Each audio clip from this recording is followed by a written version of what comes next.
you wouldn't want your teen finding out about the intricacies of sex from TikTok and social media, then listen closely to this speech because that would become our new reality. We all want to feel informed enough to make safe decisions for ourselves and our bodies and well-being. Sex is a part of life, and whatever it looks like for you, you should feel prepared and able to keep yourself safe. In order for this to happen, we need to make accessing accurate and inclusive information about sex more available to people who want to be or are already sexually active.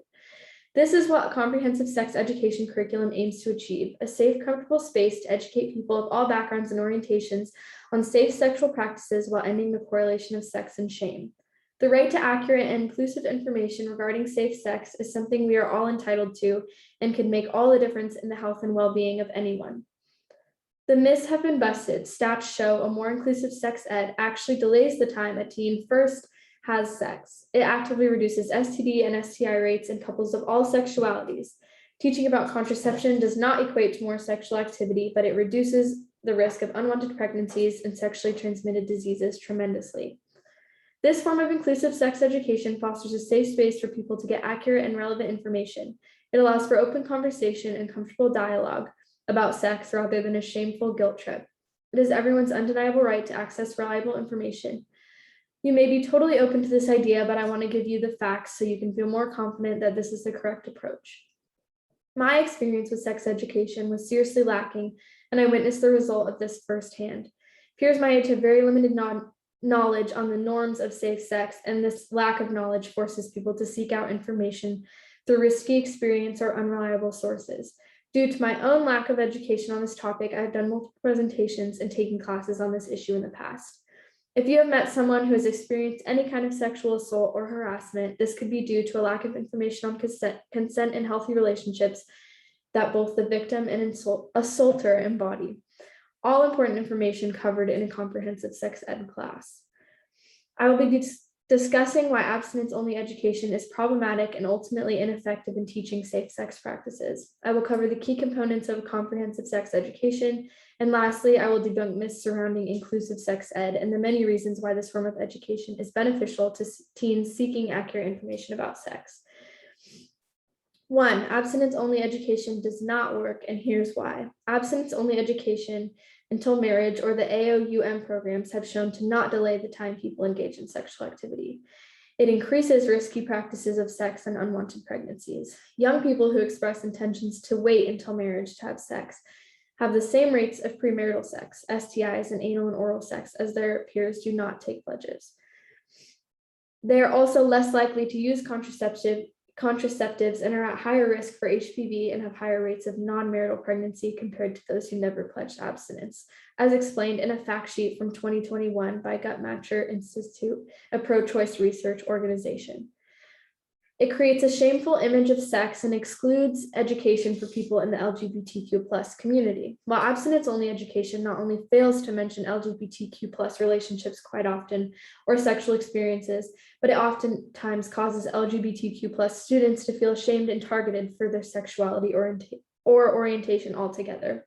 The GLSEN Research Institute's National School Climate Survey found that 8.2% of LGBTQ+ students had never received sex education in school that was LGBTQ+ inclusive.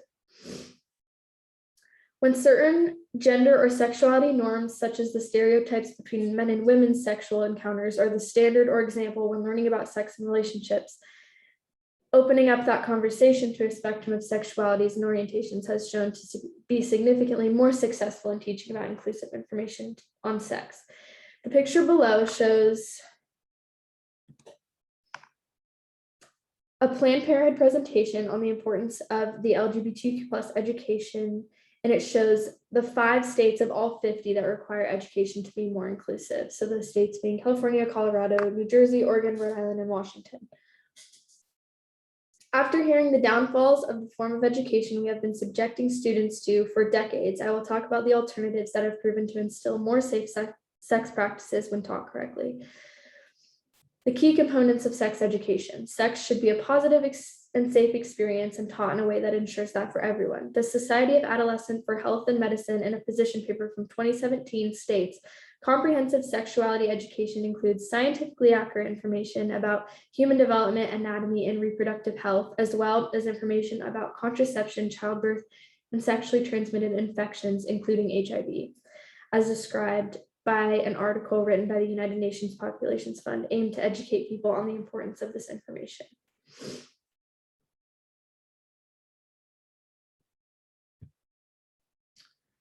There are 8 key components that need to be covered in order to be fully inclusive and have the desired effect of teaching about safe sex.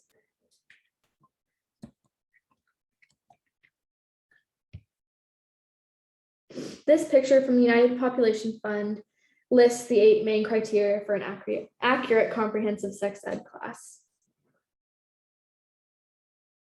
You may still have questions or qualms with these ideas and how they equate to safer sex, and I am here to resolve those. Debunking myths and giving examples of the many ways inclusive sex ed is more successful all around. A common myth is that it undermines parental and family authority. In a case study by Advocates for Youth pushing for the rights of access to inclusive information, they debunk this theory by stating, multiple polls indicate that an overwhelming majority of parents support the provision of comprehensive sexuality education in schools. Then multiple studies were provided to prove parents should be on board with these ideas. Studies like these continue to prove that knowledge is power for youth when considering solutions to these kinds of problems. This photo shows a study conducted by the GfK, a data and analytics company that proves overwhelming parental support a variety of topics covered in a comprehensive education curriculum. Another myth that is a common misconception is that it speeds up the time that people have their first sexual experiences.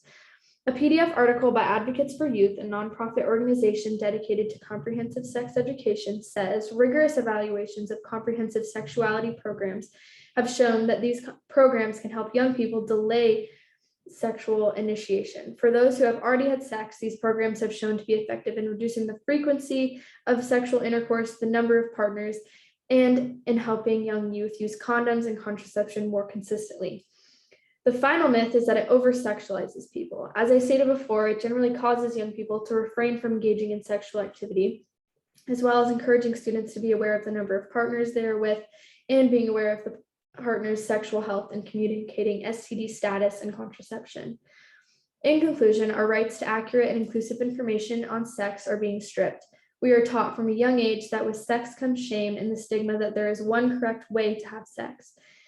I and many other teens were forced to find things out ourselves, which can lead to very unsafe sexual encounters and practices.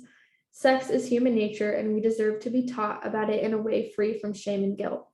I have gone over the ways that abstinence education lacks giving appropriate, relevant education to kids, and the alternative being a more comprehensive approach, and the variety of ways it works to delay when teens engage in sex, reduces unwanted pregnancies and STDs, and many other positive outcomes with more inclusive access to information. Demand your school system implements better education around sex, send a letter to representatives, attend a school board meeting. With enough people, change is possible. So I hope you can now understand why accurate and reliable information on sex would be much more beneficial to someone's sexual health and well-being than a TikTok or Instagram post.